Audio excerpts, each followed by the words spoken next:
Welcome to the Fear and Greed Afternoon Report for Tuesday, the 29th of March, 2022. I'm Michael Thompson. Every afternoon, Australia's most popular business podcast brings you the 5 news items you need to know about today. So let's jump into it. Story number 1 is the market. It was a good day today. The S&P ASX 200 closed on a 50-day high at 7,464 points. That's up 0.7% across the day. A lot of movement in the tech sector really helped to pull the market higher. Block, formerly Square, the owner of Afterpay, climbed nearly 6.8%. Artificial intelligence company Appen jumped about the same. While the big banks all recorded further increases today, the big miners had more mixed results. BHP and Rio Tinto edged down, while Fortescue recorded a small rise. Coal miner Whitehaven recorded the biggest drop today, down more than 4%. But shareholders shouldn't be too disappointed, though. With coal prices booming, Whitehaven's up more than 26% for the month. Story number 2 is all about spending money. Retail took off in February, with shoppers making the month the second best on record, with spends 20% above pre-COVID levels. Not bad.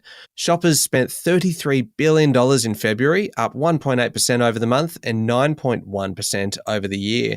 The Australian Bureau of Statistics says discretionary spending recorded the best results, doing well with the clothing retailers and department stores. Hospitality was also up, while takeaway food sales dipped, probably reflecting a preference towards going out after the lockdowns rather than staying home. But with food prices and petrol having risen since February, March's numbers are not looking good, with consumer confidence plummeting. Story number 3 is about a bit of M&A activity. First is internet telco Uniti. It received an increased $3.4 billion takeover bid from an investment group led by HRL Morrison out of New Zealand. The bid of $5 a share matched what another party led by Macquarie Asset Management had already bid, but the new bid came with a condition that Uniti ends its talks with the other party, apparently because they were concerned about that party's half ownership of rival telco Vocus. Long story short, Uniti Group examined both proposals and has agreed to engage with HRL Morrison. As far as takeovers go, that one's a bit different. As for Uniti, its share price closed down 1.7% today after a short, sharp rise after opening. 2 more very quick ones in the M&A space. Fortescue's Andrew Forrest, the country's second richest person, has purchased 8% of shipbuilder Austal. That's an interesting company making ships for commercial and military use. And the purchase of Crown Resorts by US investment giant Blackstone is a step closer.